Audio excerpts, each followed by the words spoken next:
नमस्कार दोस्तों, स्वागत है आप सभी का एक बार फिर से हमारे यूट्यूब चैनल पे। मेरा नाम है सुमित मुरारी। आई होप आप लोग अच्छे होंगे, आपकी पढ़ाई अच्छी चल रही होगी। देखिए, काफ़ी समय के बाद आज आपकी 10 से 12 दिनों के बाद वीडियो आ रही है यहाँ पे, क्योंकि आप सबको पता है थोड़ा फैमिली भी चीज़ें होती हैं, फैमिली हर किसी की होती है, लाइफ में प्रॉब्लम्स आती हैं, कुछ और भी काम होते हैं। तो आप सबको पता होता है, सबकी लाइफ में कुछ ना कुछ चीज़ें होती हैं, ठीक है। तो आज से मैं आपके लिए एक नई स्टार्ट कर रहा हूँ सीरीज। अब देखिए, यहाँ पे आपके कुल मिला कह सकते हैं 70 से 75 दिन बचे हैं आपके एसआई के एग्ज़ाम के लिए, ठीक है। बाकी आपने रिसेंट में देखा, मैं वीडियो तो बना नहीं पाया, पर आप सबको सोशल मीडिया से पता चल गया होगा यूपी ट्रिपल एस की यहाँ पे 4400 प्लस पोस्टें आने वाली हैं।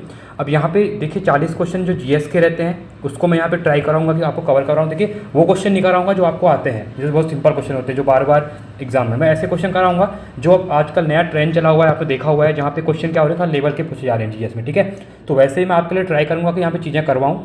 मैं यहाँ पे आपको, मेरा टारगेट है कि 5000 प्लस क्वेश्चन करवा दूँ, जिससे कि आपके आगामी जो भी एग्जाम है, यूके ट्रिपल एससी के हों, यूके पीएससी के हों, तो आपके लिए काफ़ी हेल्पफुल रहे। साथ में एसआई के लिए तो मैं करवा ही रहा हूँ, क्योंकि यहाँ पे देखिए 75 क्वेश्चन जीएस के, जिसमें उत्तराखंड प्लस जीएस दोनों यहाँ पे ऐड रहने वाली है, ठीक है। तो ज़्यादा अब जिसे आपको जो पहले मैं क्लियर कर दूँ, कि बहुत से बच्चे कमेंट करेंगे सर ये कौन से एग्जाम के लिए इंपॉर्टेंट है। देखिए, आप भारत के अंदर, इंडिया के अंदर कोई भी एग्जाम होता है कॉम्पिटेटिव एग्जाम जहाँ पे जीएस पूछी जाती है, आप उत्तराखंड के एग्जाम दे रहे हैं, स्टेट के एग्जाम या कोई सेंटर के एग्जाम दे रहे हैं, तो ये सभी के लिए आपके लिए इंपॉर्टेंट वीडियो रहने वाली है, ठीक है। अगर आपको वीडियो अच्छी लगी तो आपके रिस्पॉन्स पर मैं इस सीरीज को स्टार्ट करूँगा। अगर आपको वीडियो अच्छी लगेगी तो वीडियो को लाइक करना, कमेंट करना, बताना कि आपको सीरीज कैसी लग रही है। अगर आपका सपोर्ट रहा तो मैं इसको कंटिन्यू करूँगा, डेली बेसिस पे वीडियो लेके आऊँगा, ठीक है। तो चलो वीडियो को स्टार्ट करते हैं। अगर आप नए व्यूअर हैं तो वीडियो को लाइक कीजिए, चैनल को सब्सक्राइब कीजिए और दोस्तों के साथ वीडियो को शेयर कीजिए। तो चलो वीडियो को हम स्टार्ट करते हैं। देखिए, यहाँ पे आप फर्स्ट क्वेश्चन रहेगा, ठीक है। देखिए, प्रैक्टिस सेट 1 रहेगा हमारा, जहाँ पे हम 50 क्वेश्चन करेंगे कंप्लीट।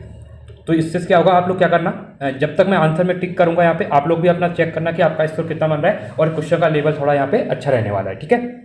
फर्स्ट क्वेश्चन है, रिपब्लिक पार्टी ऑफ इंडिया के संस्थापक निम्न में से कौन थे? सुभाष चंद्र बोस, रमेश चंद्र मंजूमदार, भगत सिंह या फिर B.R. अम्बेडकर, ठीक है। तो कौन थे यहाँ पे? तो ये थे आपके भीमराव अम्बेडकर जी, ठीक है। इंपॉर्टेंट क्वेश्चन है। सेकंड क्वेश्चन है, वर्ष 1920 की खिलाफत कमेटी की सभा जिसमें गांधी से असहयोग आंदोलन के नेतृत्व को संभालने का अनुरोध किया गया था, वह सभा किस शहर में हुई थी? देखिए, रिसेंट में ऐसे क्वेश्चन ज़्यादा बन रहे हैं, इसलिए मैं ये करवा रहा हूँ। लखनऊ, लाहौर, इलाहाबाद या फिर कराची में? तो ये हुए थे आपके कहाँ पे? इलाहाबाद में हुई थी, ठीक है। क्लियर आप लोगों को? चलिए, थर्ड क्वेश्चन है, निम्नलिखित में से कौन व्यक्ति होम रूल लीग की स्थापना में शामिल नहीं थे? Bal Gangadhar Tilak, Annie Besant, S Subramaniam Iyer, H.S. Olcott. तो इसमें से कौन नहीं थे? तो H.S. ऑलकॉट यहाँ पे क्या थे? सम्मिलित नहीं थे, ठीक है। देखिए, जहाँ पे मुझे लगेगा कि चीज़ें एक्सप्लेन करनी है तो वहाँ पे मैं चीज़ों को एक्सप्लेन करूँगा, बाकी हम टिक करते हुए आगे बढ़ते चलेंगे। फोर्थ क्वेश्चन है, नोआखोली घटना के समय, अब देखिए नोआखोली कहाँ पड़ती है? वेस्ट बंगाल में पड़ती है, ठीक है। क्वेश्चन पूछते हैं, क्योंकि जब भारत का डिवाइड हुआ, पाकिस्तान और इंडिया का जब डिवाइड हुआ, तो उस टाइम पे क्या हुआ कि नोआखोली में बहुत ज़्यादा यहाँ पे हिंदू मुस्लिम के दंगे हुए थे। तो जो महात्मा गांधी जी हैं तो वहाँ पे चले गए थे, इसलिए वो स्वतंत्रता के समय दिल्ली में नहीं थे, ठीक है। तो कहा जा रहा है कि नोआखोली घटना के समय महात्मा गांधी के निजी सचिव कौन थे? निर्मल कुमार बोस, महादेव देसाई, प्यारेलाल या फिर वल्लभ भाई पटेल? तो कौन थे? तो ये थे आपके प्यारेलाल। इंपॉर्टेंट क्वेश्चन है, याद रखना। पांचवा क्वेश्चन है, सविनय अवज्ञा आंदोलन की असफलता के बाद गांधी जी ने महत्व दिया, किसको दिया था? रचनात्मक कार्य को। बहुत इंपॉर्टेंट क्वेश्चन है, एग्जाम में ऐसे क्वेश्चन बनने के चांसेस हैं इस बार। हिंसा के सीमित उपयोग को, अंग्रेजों से समझौते को या फिर परंपरागत कार्यक्रम को? तो जो सविनय अवज्ञा आंदोलन हुआ था, इसकी असफलता के बाद गांधी जी ने यहाँ पे किस पे ज़्यादा महत्व दिया था? ठीक है, इंपॉर्टेंट क्वेश्चन है। तो ये दिया था, रचनात्मक कार्यक्रम को दिया गया था। सिक्स क्वेश्चन है, बंकिम चंद्र चटर्जी की रचना कौन सी है? ये तो आप सबको पता ही है, कौन सी नहीं, क्या बोला गया है, कौन सी नहीं है। कहने का मतलब है यहाँ पे जो 4 ऑप्शन है, इसमें से 3 जो रचनाएं हैं वो किसकी हैं? आपकी बंकिम चंद्र चटर्जी की हैं। देखिए, आनंद मठ आपको पता है इन्हीं की है करके, ये तो काफ़ी ज़्यादा पूछी भी जाती है। तो इसमें से कौन सी नहीं है पूछा गया है। तो देखिए, दुर्गेश नंदनी है, देवी चौधरानी है, आनंद मठ है, और जो पोस्ट मास्टर है ये किसकी है? बंकिम चंद्र चटर्जी की यहाँ पे नहीं है, ठीक है। तो आप लोग बताएंगे कमेंट में पोस्ट मास्टर किसकी है करके। सातवां क्वेश्चन है, वर्ष 1911 में किस सामाजिक कार्यकर्ता ने ब्रिटिश विधान परिषद के समक्ष निःशुल्क तथा अनिवार्य प्राथमिक शिक्षा का प्रस्ताव रखा था? सत्येंद्रनाथ बोस, गोपाल कृष्ण गोखले, दादा भाई नेहरू या फिर फिरोज मेहता? ठीक है, तो इसका राइट ऑप्शन क्या हो जाएगा? गोपाल कृष्ण गोखले। और गोपाल कृष्ण गोखले कौन थे? ये महात्मा गांधी के क्या थे? राजनीतिक गुरु भी थे, ठीक है। आठवां है, निम्नलिखित में से दक्षिण भारत में विजय प्राप्त करने वाला पहला शासक कौन था? अलाउद्दीन खिलजी, शेरशाह, औरंगजेब या फिर बाबर? तो ये कौन थे? तो ये थे आपके अलाउद्दीन खिलजी थे। ठीक है, इंपॉर्टेंट क्वेश्चन है। देखिए यहाँ पे मिक्स क्वेश्चन है, 50 क्वेश्चन जो होंगे इसमें से हिस्ट्री, ज्योग्राफी, इकोनॉमी, साइंस सब मिक्स होंगे, ठीक है। तो ये 50 क्वेश्चन आपकी देखिए जो यूके ट्रिपल एस से आपने देखा है 40 क्वेश्चन जहाँ पे आते हैं, तो उसमें से उसके लिए आपके लिए बेस्ट सीरीज रहेगी, ठीक है। चलिए 9वां क्वेश्चन है, निम्नलिखित में से कौन सा व्यक्ति रंपा विद्रोह से संबंधित है? बिरसा मुंडा, कुशल कुंवर, अल्लूरी सीताराम राजू या फिर मंगल पांडे। इंपॉर्टेंट क्वेश्चन है, जो रंपा विद्रोह हुआ था, ठीक है, उससे रिलेटेड कौन है यहाँ पे? अल्लूरी सीताराम राजू है। चलिए अगला है, पागलपंथ की स्थापना किसने की थी? बुल्ले शाह, करम शाह, यदुवेंद्र सिंह या फिर स्वामी सहजानंद। किसने की थी? तो ये की थी करम सिंह के द्वारा, ठीक है। 11वां क्वेश्चन रहेगा, पानीपत के युद्ध में बाबर के जीतने का मुख्य कारण क्या था? बहुत इंपॉर्टेंट क्वेश्चन है, एग्जाम में पूछा भी जाता है, ठीक है। तो यहाँ पे कह सकते हैं कि जो बाबर की जो तुलगमा पद्धति थी, ठीक है, तो ये इसमें मुख्य कारण था पानीपत के युद्ध में जीतने का इसका बाबर का। अब पानीपत का युद्ध कब हुआ था? 1900, ठीक है, 1526 में हुआ था। कब हुआ था? 1526 में हुआ था, ठीक है। इंपॉर्टेंट क्वेश्चन है, इसको आप याद रखना। चलिए आगे बढ़ते हैं। 12वां है, मध्यकाल में जौनपुर में स्वतंत्र सरकी राजवंश था, ठीक है, तो उसमें स्थापना किसने की थी यहाँ पे? ठीक है, तो ये की हुई थी मलिक उल सर्क के द्वारा की गई थी। याद रखना, सर्की से याद रख लो, सर्क याद रख लो, ठीक है। अब यहाँ पे सर्की याद मत रखना, बता रहा हूँ ऐसे नाम याद नहीं होते हैं। तो सर्की है तो सर्क से क्या बना है? सर्की बना है, सर्की राजवंश से मलिक उल सर्क।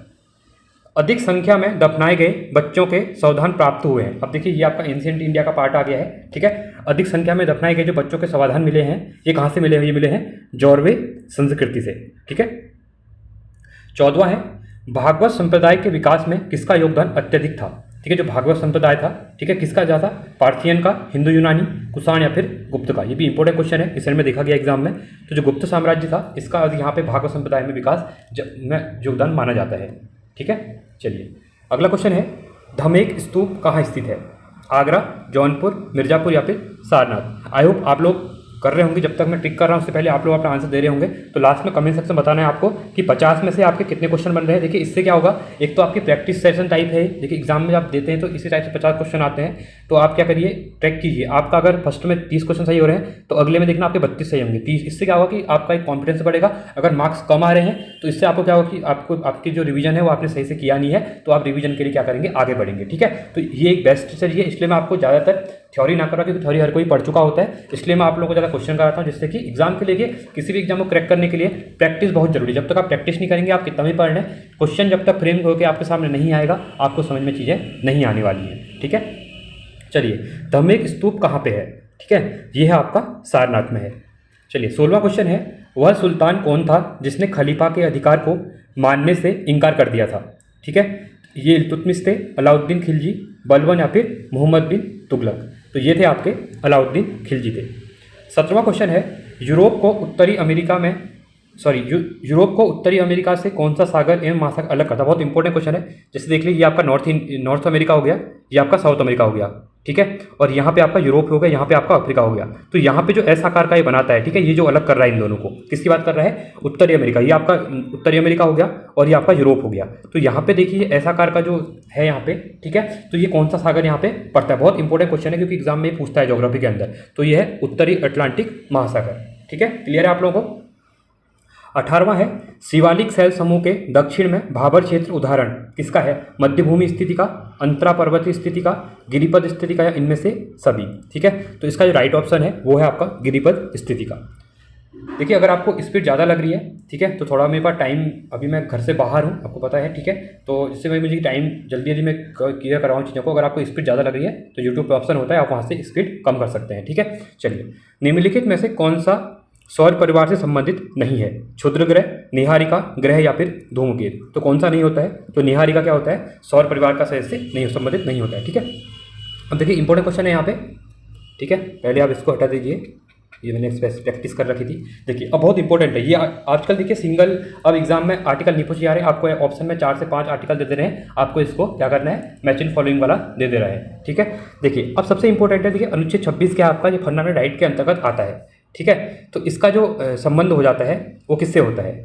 ठीक है, तो ये बताना है आपको यहाँ पे। देखिए सबसे पहले हम बात करेंगे तो जो धार्मिक कार्यों के प्रबंध की स्वतंत्रता, देखिए 25-26 क्या है, आपने देखा है, धार्मिक स्वतंत्रता की बात करता है यहाँ पे, ठीक है। 27वीं, तो यहाँ पे धार्मिक कार्यों के प्रबंध की स्वतंत्रता की बात करेगा, तो 26 का क्या हो जाएगा आपका थर्ड हो जाएगा, ठीक है। अब अनुच्छेद 40 हमने पढ़ा है डीपीएसपी के अंतर्गत, directive principle of state policies, ठीक है, नीति नीति तत्व हैं जो राज्य के, तो ये किससे बात करता है, ग्राम पंचायत का गठन के बारे में बात करता है, तो ये आपका क्या हो जाएगा फोर्थ हो जाएगा। याद रखना ये इंपॉर्टेंट है, काफी ज्यादा पूछा जाता है आर्टिकल 14 क्या है करके। आर्टिकल 44 ही पूछा जाता है, जो यूसीसी वाला उत्तराखंड इंप्लीमेंट करने वाला है अभी, तो वहां से भी क्वेश्चन बन रहा है एग्जाम में। तो अनुच्छेद 98 जो है, ठीक है, ये किसकी बात करता है, ये बात करता है संसद सचिवालय के बारे में बात करता है, तो ये आपका क्या हो जाएगा सेकंड हो जाएगा। अनुच्छेद 239 किसकी बात करता है, संघ शासित क्षेत्र जो यूनियन टेरिटरीज है हमारी, उनके प्रशासन के बारे में यहाँ पे क्या करता है बात करता है। दिल्ली के बारे में हमेशा न्यूज में रहता है, क्योंकि दिल्ली के अंदर डिस्प्यूट चलते रहता है कि यहाँ पे एलजी की पावर है या फिर मुख्यमंत्री की ज़्यादा पावर है करके, ठीक है। तो ये आपका फर्स्ट हो जाएगा, तो राइट ऑप्शन 3, 4, 2, 1, ठीक है। तो देखिए 3, 4, 2, 1 हमारा ऑप्शन नंबर ए, और ऑप्शन ए नंबर हमारा यहाँ पे क्या हो जाएगा राइट हो जाएगा। आई होप आपको अच्छा लग रहा होगा, ठीक है, ये सीरीज जो है, और क्वेश्चन का लेवल आपको दिख रहा होगा कितने अच्छे क्वेश्चन यहाँ पे रखे गए हैं, ठीक है। चलिए आगे बढ़ते हैं। 21वां क्वेश्चन है, निम्नलिखित क्षेत्रों में से किस एक क्षेत्र में राज्य सरकार का स्थानीय इकाइयों पर नियंत्रण नहीं होता। ये भी इंपॉर्टेंट क्वेश्चन है। नागरिकों की शिकायतें, आर्थिक मामले, विधि निर्माण या फिर कार्मिक मामले, तो किसकी बात करें यहाँ पे नियंत्रण नहीं होता है की बात करें, ठीक है। क्वेश्चन को हमेशा ध्यान से पढ़ना कभी भी। तो जो नागरिकों की शिकायतें होती हैं ये इसके अंतर्गत नहीं आती है, वो किसमें आती है, फंडामेंटल राइट के अंतर्गत चीज़ें आती हैं, ठीक है। निम्नलिखित कथन कथनों में से कौन सा कथन गलत है। अब देखिए कथन गलत पूछा गया है, ठीक है। सबसे पहले क्वेश्चन को देखना, ये क्वेश्चन इंपॉर्टेंट है आपके लिए, ऐसे क्वेश्चन फ्रेम होकर आ रहे हैं एग्जाम में अभी। मौलिक अधिकार का संविधान का भाग 3 यूएस के बिल ऑफ राइट्स पर आधारित है, ठीक है। पहला क्वेश्चन ये है, तो पहला क्वेश्चन आपका क्या है, ये बिल्कुल राइट है, क्योंकि फंडामेंटल राइट जो हमारे मौलिक अधिकार है हमने कहाँ से लिए हैं, यूएस से ले गए हैं, तो पहला आपका सही है। पर हमको पूछा क्या, गलत पूछा गया है, ठीक है। आगे देखिए, संविधान के अनुच्छेद 21 के अंतर्गत मृत्यु का अधिकार मूलभूत नहीं, मृत्यु का अधिकार क्या है, देखिए फंडामेंटल राइट 21 है, पर राइट ऑफ लाइफ दिया हुआ है यहाँ पे, ठीक है, बट मृत्यु का अधिकार भारत में अभी इसके बारे में नहीं दिया हुआ है, तो आप गलत हो जाएगा, मतलब आपका बी सही है एक। तो आगे बढ़ते हैं। भारतीय संविधान एक पूर्ण संघ नहीं, पूर्ण संघ नहीं है हमारा, ठीक है, तो ये भी गलत है हमारा। भारतीय संविधान के अनुसार मूलभूत अधिकारों को हटाया जा सकता है, संविधान के अनुसार मूलभूत अधिकारों को हटाया सकता है, नहीं हटाया जा सकता है, ये गलत है। तो बी सी डी, इसलिए हमारा जो संविधान है ये इसलिए कहा जाता है कि बहुत अच्छा है, यहाँ पे पावर पूरी नहीं दी हुई है, क्योंकि संविधान संशोधन करेंगे तो चीज़ें यहाँ पे गवर्नमेंट जो भी होगी अपने अकॉर्डिंग कर लेगी, पर उसको यहाँ पे क्या है, संविधान का अधिकार नहीं दिया हुआ है कि एकदम से वो चीज़ों को क्या करें, हटा दें, ठीक है, इसलिए गलत पूछा गया था। बी सी डी गलत है हमारे, तो B C D option number D हमारा क्या हो जाएगा राइट हो जाएगा, क्योंकि ये तीनों क्वेश्चन गलत है। देखिए क्वेश्चन को ध्यान से पढ़ना, देखिए इतने अच्छे क्वेश्चन बनते हैं, और एक एक चीज़ों को क्या करना है, डीपली आपको चीज़ें नॉलेज करनी है, ठीक है। चलिए 23वां क्वेश्चन क्या कह रहा है, वर्ष 2011 में भारत के संविधान में होने वाले 97वें संशोधन का संबंध किस विषय से है। देखिए जो 97वां संविधान संशोधन हुआ था इसका संबंध पूछ रहा है, और ये क्वेश्चन ये भी पूछ लेता है, देखिए दोनों दिए हुए हैं, कब हुआ था पूछेगा, तो 2011 में हुआ था। अब ये किससे रिलेटेड था इसके बारे में देखिए, तो इसका जो संबंध था तो वो था आपका सहकारी संस्थाओं का गठन व कार्य संचालन के बारे में किया गया था, ठीक है, जो कॉपरेटिव सोसाइटीज वगैरह हैं उसके बारे में।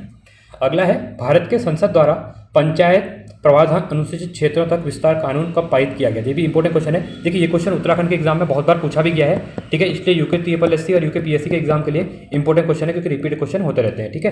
तो 1996 में इसको किया गया था। व्यक्तिगत, देखिए अब यहाँ पे हमारे इकोनॉमी क्वेश्चन आते हैं। व्यक्तिगत प्रयोजन आय जो PDI होता है, ठीक है, एक क्या है यहाँ पे, ठीक है, इसको डायरेक्टली याद रखना आप लोग। जो PDI बराबर क्या होता है, व्यक्तिगत आय माइनस व्यक्तिगत कर भुगतान माइनस गैर कर भुगतान, ठीक है, इसलिए ऑप्शन नंबर बी आपका क्या हो जाएगा यहाँ पे राइट हो जाएगा। शरीर के संपर्क में स्प्रिट ठंडी अनुभूति देती है, क्योंकि यह क्या है, एक द्रव है, पारदर्शी है, अत्यंत क्या है, वाष्पशील है या फिर सुचालक है, ठीक है, तो ये हो जाएगा अत्यंत वाष्पशील हो जाएगा ये, ठीक है। 27वां है, देखिए मैंने इसके लिए आपको जो पूर्वालोकन आती है घटना चक्र की, वो बुक्स मैंने क्या किया है टेलीग्राम पे, सुमित मुरारी नाम टेलीग्राम होगा, चैनल के डिस्क्रिप्शन में आपको लिंक मिल जाएगा उसका, ठीक है, तो उसको ज्वाइन देना। वहाँ पे जो इंपॉर्टेंट बुकें हैं, ठीक है, क्वेश्चन वाइज पूरी, मतलब मैंने वहाँ PDF प्रोवाइड कर दी है, तो आप जाके टेलीग्राम ज्वाइन कीजिए, वहाँ से PDF डाउनलोड कीजिए और उनको पढ़िए वहाँ से, ठीक है। अच्छे खासे क्वेश्चन है उनमें। पूर्वालोकन आप सबको पता है, अगर आप तैयारी करते होंगे तो घटना चक्र के पूर्वालोकन का काफ़ी ज़्यादा वेटेज रहता है, एग्जाम में क्वेश्चन वहाँ से बनते हैं, ठीक है। ये क्वेश्चन मैंने जो उठाए वहीं से उठाए हैं। 27वां है, जब जल जलवाष्प में परिवर्तित होता है तब क्या होता है, ठीक है, तो जलवाष्प में जब परिवर्तित होगा तो क्या होगा, उष्मा का यहाँ पे क्या तापमान परिवर्तित होगा, नहीं, उष्मा का प्रवाह नहीं, तो वातावरणीय उष्मा स्रोत से ऊर्जा जल में क्या होती है, प्रवाहित होती है, तो ऑप्शन नंबर सी यहाँ पे क्या हो जाएगा राइट हो जाएगा। 28वां है, हरे पौधे सूर्य के प्रकाश की ऊर्जा का, देखिए अब एनवायरमेंट क्वेश्चन आ चुके हैं यहाँ पे।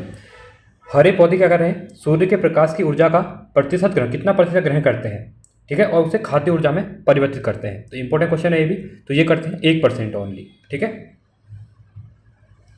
चलिए आगे बढ़ते हैं। 29वां क्वेश्चन है, सूचियों का मिलान करना है। देखिए यहाँ पे धातु दी हुई है, साथ में संबंधित उनके रोग दिए हुए हैं। ठीक है, अब देखिए सबसे फर्स्ट क्वेश्चन यहाँ पे क्या हो जाएगा। ठीक है, अब धातु देखिए, आर्सेनिक का क्या होता है, फेफड़े का कैंसर होता है आर्सेनिक से। ठीक है, वन हो जाएगा। कैडमियम क्या है, इससे हड्डियों की कमजोरी के लिए। ठीक है, ये आपका थर्ड हो जाएगा। पॉलीवाइनल क्लोराइड, अब इसके बाद पीवीसी के बारे में आपने बहुत बार पढ़ा भी होगा। तो ये क्या है, श्वसन संबंधित समस्या हो जाएगी, चौथा हो जाएगा। और बेरियम का हो जाएगा मस्तिष्क सूजन, तो ये आपका सेकेंड हो जाएगा। तो 1 3 4 2, तो 1 3 4 2 नहीं, ये 2 4 है, तो ये भी गलत। तो ऑप्शन नंबर डी आपका क्या हो जाएगा यहाँ पे, राइट हो जाएगा। ठीक है, 30वां क्वेश्चन है, शांत सल्फ्यूरिक अम्ल जो, ठीक है, जो शांत सल्फ्यूरिक अम्ल होता है की उपस्थिति में एसिटिक अम्ल तथा एथिल एल्कोहल के मध्य होने वाली अभिक्रिया क्या कहलाती है। ठीक है, इंपॉर्टेंट क्वेश्चन है। ठीक है, तो ये कह रहती है आपकी एसिटीकरण, याद रखना, डायरेक्टली रख लो, नाम से लग रहा है, एसिटीकरण हो जाएगा। ठीक है, एसिटिक अम्ल की बात कर रहा है यहाँ पे। 31वां है, ग्रेफाइट में परतों को एक दूसरे से मिलाकर रखा जाता है, किस में रखा जाता है, मतलब देखिए इंपॉर्टेंट क्वेश्चन है ये। तो एग्जाम में आपने ऑलमोस्ट देखा ही होगा, वंडरवॉल बलों का जो आपने पढ़ा होगा साइंस के अंदर। ठीक है, तो ग्रेफाइट में जो परतें होती हैं एक दूसरे को मिलाकर रखते हैं, किससे रखती हैं, वो वंडरवॉल जो होता है उसके बलों के द्वारा। ठीक है, 32वां क्वेश्चन है, निम्नलिखित में से एक यातायात संचालित नगरों में भूरी वायु बनने से संबंध है। ठीक है, जो भूरी वायु जो है वायु संबंधित क्या हो जाएगा इसमें, सल्फर डाइऑक्साइड। ठीक है, जो SO2 है हमारा। ठीक है, 33वां है, किस प्रकार के ऊतक से मनुष्यों में ग्रंथि का निर्माण होता है। ठीक है, तो ग्रंथि का निर्माण होता है उपकला ऊतक से। मनुष्य के लार में उपस्थित एक घातक लाइसोजाइम किस रूप में कार्य करता है।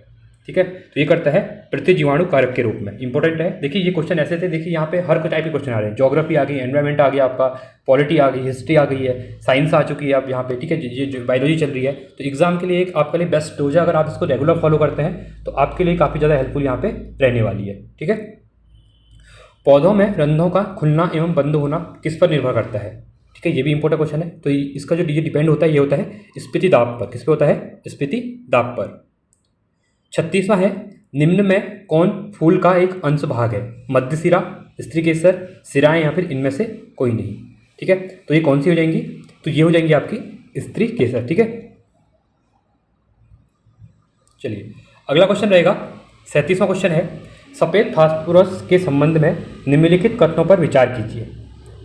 ठीक है, यह एक विषैला पदार्थ है जिसका उपयोग रासायनिक हथियार के रूप में किया जा सकता है। ये आपका क्या है, सही है, सफ़ेद फास्फोरस की बात कर रहा है। ठीक है, यह अत्यधिक ज्वलनशील है और हवा के संपर्क में आने पर स्वतः प्रज्वलित हो जाता है। तो ये भी आपका क्या है यहाँ पे, ये भी राइट है। तो दोनों कथन सही है, तो ऑप्शन नंबर सी क्या हो जाएंगे यहाँ पे, राइट हो जाएगा। 38वां क्वेश्चन है, सामान्य ठंड में निम्नलिखित में से कौन नासिका संकुलन के लिए उत्तरदायी है। एंटीहिस्टामिन, हिस्टामिन, प्रतिअम्ल या फिर विटामिन। ठीक है, तो ये हो जाएगा हिस्टामिन। 39वां है, केंद्रक कला का निर्माण किस कोशिकांग द्वारा होता है। अर्ध अंतद्रव जालिका में, हरित लवक में, माइटोकॉन्ड्रिया में या फिर गोल्जिकाई में। ठीक है, तो ये होता है आपका अंतद्रव जालिका में होता है। इंपॉर्टेंट क्वेश्चन है ये भी। 40वां है, लसिका एवं रुधिर किस ऊतक का उदाहरण है। ठीक है, तो किसका उदाहरण हो जाएगा, ये हो जाएगा संवहनी ऊतक का। Option number D is right option. भारतीय अर्थव्यवस्था के संबंध में खुला बाजार परिचालन किसे निश्चित करता है। ठीक है, अब देखिए फिर से इकोनॉमी, तो कह रहा है कि भारतीय अर्थव्यवस्था का संदर्भ में खुला जो ओपन मार्केट है, ठीक है, उसके बारे में कह रहा है कि क्या होगा। तो देखिए अनुसूचित बैंकों द्वारा RBI से ऋण नहीं, ये नहीं आता है। वाणिज्य बैंकों द्वारा उद्योग और व्यापार क्षेत्रों पर ऋण नहीं, ये भी नहीं आता है। RBI द्वारा सरकारी प्रतिभूतियों के क्रय, हाँ, जो RBI क्या करता है, जो सरकारी प्रतिभूतियाँ होती हैं उनका क्रय और विक्रय करना। ठीक है, ये किस में आता है, खुला बाजार परिचालन। तो ऑप्शन नंबर सी हमारा क्या हो जाएगा यहाँ पे, राइट हो जाएगा। 42वां है, पूंजी खाता परिवर्तनीयता की सिफारिश निम्न में से किस समिति ने की थी। इंपॉर्टेंट क्वेश्चन है क्योंकि समितियां भी पूछी जा रही हैं, और मैंने इससे पहले एक समितियों की इंपॉर्टेंट वीडियो बनाई जहाँ पे 10 मिनट की वीडियो है, और इंपॉर्टेंट जितनी भी समितियां हैं तो मैंने वहाँ पे क्या करवाई है, वो वहाँ पे क्लियर करवाई हुई है। ठीक है, तो यहाँ पे देखिए, तो पूंजी खाता परिवर्तनीयता की सिफारिश के बारे में बात कर रहा है, तो इसका संबंध है आपका तारोपुर समिति से। ठीक है, भूगोल को मानव पारिस्थितिकी के रूप में परिभाषित करने वाला विद्वान कौन था। ठीक है, इनका नाम था H.S. बेरोज। क्या था, H.S. बेरोज। भारत के निम्नलिखित क्षेत्रों में से कौन सा पारिस्थितिकी उष्ण स्तर माना जाता है? देखिए बहुत इंपॉर्टेंट क्वेश्चन, ये क्वेश्चन थोड़ा घुमाया हुआ है, इसका आंसर सबको पता ही होगा क्योंकि एग्जाम में ये हर बार ही पूछा जाता है। ठीक है, तो आपका वेस्टर्न घाट है, जो पश्चिमी घाट है, ठीक है, इसको बायोडाइवर्सिटी हॉटस्पॉट भी माना जाता है। ठीक है, तो यहाँ बोला कि पारिस्थितिकी उष्ण स्तर माना जाता है, तो वही है पश्चिमी घाट हमारा। जो आपका केरला और तमिलनाडु वाला है, नीलगिरी वगैरह जो है वो पश्चिम घाट के अंतर्गत ही वहाँ पे आता है। ठीक है, चलिए अगला है विश्व संगीत दिवस। देखिए अब यहाँ पे क्या हो गया आपका, अब यहाँ पे आपका स्टडी जी को भी आ चुका है। ठीक है, तो पूरा कंबाइंड है आपकी चीज़ें, आप प्रैक्टिस कीजिए, अच्छे से कीजिए इनको, और वीडियो को लाइक कीजिए और चीज़ों को क्या करिए, कमेंट में बताइए और अपना आंसर बताइए। इससे क्या होता है कि आपको अपना एक लेवल पता चलता है। ठीक है, विश्व संगीत दिवस कब मनाया जाता है? तो विश्व संगीत दिवस आपका 21 जून को मनाया जाता है। 21 जून को और क्या मनाया जाता है, आपका योगा डे मनाया जाता है। क्या मनाया जाता है? योगा डे मनाया जाता है। ठीक है, भारत का पहला राष्ट्रीय सामुद्रिक पार्क कहाँ स्थित है? ये भी इंपॉर्टेंट क्वेश्चन है, मैंने करंट अफेयर में आपको करवाया था इससे पहले। ठीक है, जो गुजरात कच्छ है, ठीक है, तो वहाँ पे क्या है, राष्ट्रीय पहला नेशनल समुद्रिक जो पार्क है वहाँ पे बनाया गया है। ठीक है, चलिए आगे बढ़ते हैं अगले क्वेश्चन की तरफ। निम्नलिखित में से किसने कहा था स्वाद का वास्तविक उद्यान जीव नहीं है? मतलब इंपॉर्टेंट क्वेश्चन है बहुत ज़्यादा। ठीक है, बल्कि मन है। इनने कहा था कि जो हमारा स्वाद का वास्तविक स्थान क्या है, वो जीव है, जीव नहीं है कहा था, बल्कि मन है। तो हम अपने ना जीव से चीज़ों को वो नहीं कर सकते, अपने मन से चीज़ों को वो करते हैं। ठीक है, तो ये कहा था हमारे, किसने कहा था? स्वामी नहीं, महात्मा गांधी जी थे, इनके द्वारा यहाँ पे ये चीज़ें बोली गई थी। तो स्वाद का वास्तविक स्थान जीव नहीं है बल्कि मन है हमारा। ठीक है, तो आपने देखा होगा बहुत बार क्या होता है कि आपकी चीज़ें मन होती हैं, बिना टेस्ट के मन से आपको मन नहीं होता, तो आप कहते हैं कि चीज़ें गंदी होती हैं, अच्छी होती हैं। ठीक है, तो इनने सही कहा था कि जो वास्तविक स्वाद है वो क्या है, अपना मन होता है। ठीक है, 48वां है द सोशलिस्ट नामक समाचार पत्र का प्रकाशन सर्वप्रथम किसने किया था? ठीक, किसने किया था बोल रहा है, किसकी बात करें? द सोशलिस्ट नामक समाचार पत्र। ठीक है, तो ये कहा था श्रीपाद अमृत डांगे जी के द्वारा। अगला क्वेश्चन है भैंसा सिंगी नामक जाति किस राज्य में पाई जाती है? ये भी इंपॉर्टेंट क्वेश्चन है आपका। ठीक है, ये पाई जाती है आपकी नागालैंड में पाई जाती है। और हमारा आज का लास्ट क्वेश्चन रहेगा HDPE का पूरा नाम क्या है? ठीक है, तो हाई डेंसिटी पॉलीएथीन। ठीक है, तो option number is right option. अब यहाँ पे कुछ इंपॉर्टेंट फैक्ट होंगे, जो इंपॉर्टेंट न्यूज आपको मैं वो चीज़ यहाँ पे बताने का ट्राई करूँगा। देखिए, भारत में मानव का सर्वप्रथम जो साक्ष्य प्राप्त हुए थे वो कहाँ से हुए हैं? क्वेश्चन पूछता है नर्मदा घाटी से। अब मुझे क्वेश्चन बताएंगे नर्मदा जो नदी है वो आपकी ईस्टर्न फ्लोइंग रिवर है, वेस्टर्न फ्लोइंग रिवर, मतलब अरबियन सी में गिरती है या फिर आपकी बे ऑफ बंगाल में गिरती है? तो ये आपके लिए होमवर्क रहेगा। सर्वप्रथम प्राचीनतम स्थायी जीवन के प्रमाण मिले हैं, मेहरगढ़ से मिले हुए हैं। ठीक है, एक ही कब्र में 3 मानव कंकाल के अवशेष मिले, कहाँ से मिले हैं? दमदमा से मिले हैं। ये क्वेश्चन ही पूछता है बहुत बार, क्योंकि हमारी सिंधु सभ्यता जो हड़प्पन सिविलाइजेशन था उसके रिलेटेड ये क्वेश्चन है यहाँ पे। ठीक है, अगला क्वेश्चन है गर्ता आवास के साक्ष्य। ये तो इंपॉर्टेंट क्वेश्चन है, क्वेश्चन पूछता है कि गर्ता आवास के साक्ष्य कहाँ से मिले थे? तो बुर्जहोम से मिले थे। ये भी मानव के साथ कुत्ते को दफनाने का साक्ष्य, ये भी इंपॉर्टेंट क्वेश्चन है आपका, ये मिले हैं बुर्जहोम से मिले हुए हैं। जोते हुए खेत का साक्ष्य, पहली बार जो जोते हुए खेत थे हमारे जो खेती के लिए, तो वो कहाँ से प्राप्त हुए? ये हमको कालीबंगा से प्राप्त हुए। ठीक है, अग्निकुंड का साक्ष्य प्राप्त हुआ था, ये कालीबंगा लोथल से। लोथल का है आप लोग बताएंगे कमेंट सेक्शन में। ठीक है, युग्म समाधियों का प्रमाण प्राप्त हुआ था, ये भी आपका कालीबंगन और लोथल से प्राप्त हुआ था। ठीक है, तो ये था हमारे आज के इंपॉर्टेंट 50 क्वेश्चन, जो कि आपके 20 मिनट में कंप्लीट हो चुके हैं। ठीक है, अगर आप इन वीडियोस को 1 से 2 बार सुनते हैं तो आपके लिए चीज़ें और क्या हो जाएंगी, यहाँ पे आसान हो जाएंगी और क्वेश्चन आपको याद हो जाएंगे। ठीक है, तो इसी क्रम में मैं आपको थोड़ा यहाँ पे चीज़ों बता देता हूँ कि हमारा क्या क्या चल रहा है। पहले तो आप टेलीग्राम को ज्वाइन कर लेना। आप टेलीग्राम को ज्वाइन करते हैं तो यहाँ पे आपको इंपॉर्टेंट जो बुक्स वगैरह होती है, PDF वगैरह यहाँ पे मिल जाती हैं। साथ में आपको कोई डाउट होता है तो आप टेलीग्राम मैसेज कर सकते हैं, साथ में मुझे इंस्टाग्राम पर मैसेज कर सकते हैं। इससे पहले मैंने परीक्षा वाणी करवाई हुई है, इंपॉर्टेंट जो MCQ सीरीज है, 50 वीडियो में पूरे 40,000 क्वेश्चन मैंने करवाए हुए हैं। आप उनको देखिए, वहाँ से आपके उत्तराखंड के जो क्वेश्चन आते हैं 40 वो आपके क्लियर हो जाएंगे। ठीक है, साथ में ये सीरीज जो करवा रहा हूँ GS यहाँ से कवर हो जाएगी। रीजनिंग के लिए रीजनिंग के लिए मैंने स्टार्ट कर रखी है सीरीज, जहाँ पे 6 चैप्टर हो चुके हैं, वो आपके SI के लिए इंपॉर्टेंट है। साथ में जो 10 क्वेश्चन UK SSSC में आते हैं वो भी आपको यहाँ से कवर हो जाएंगे। ठीक है, करंट अफेयर मंथली करवाई देता हूँ, नेशनल इंटरनेशनल, और जो विंसेर के 2024 की वो मैंने करवाई हुई है। आप वो जाके वहाँ पे लिस्ट को एक बार चेक करना, तो चीज़ें आपकी वहाँ से मिल जाएंगी आपको। ठीक है, और हिंदी के लिए देखिए, हिंदी 20 नंबर की हिंदी आती है। और साथ में जो नया अभी ट्रेंड चला UK SSSC की बात करूं तो जो लोकोक्तियाँ वगैरह अभी पूछी जा रही हैं, शब्दकोश उत्तराखंड की, गढ़वाली, कुमाऊनी, जौनसारी, तो वो भी मैंने वीडियो करवाई है। उन वीडियो को देखिए, 5 से 6 वीडियो हैं, वहाँ से आपकी चीज़ें क्लियर हो जाएंगी। जहाँ पे अच्छे खासे जो इंपॉर्टेंट वर्ड होते हैं उत्तराखंड, कुमाऊनी, गढ़वाली, वो मैंने अच्छे से करवाए हुए हैं। तो उनको आप 2-3 बार वीडियो देखेंगे तो आपको चीज़ें याद हो जाएंगी अच्छे से। मैंने आपकी देसी लैंग्वेज में वो समझाई हुई है। ठीक है, बाकी ये चलती रहेंगी ऐसे ही। चैनल को सब्सक्राइब कीजिए आप लोग, और आज के लिए इतना ही। Thanks for watching. जय हिंद, वंदे मातरम।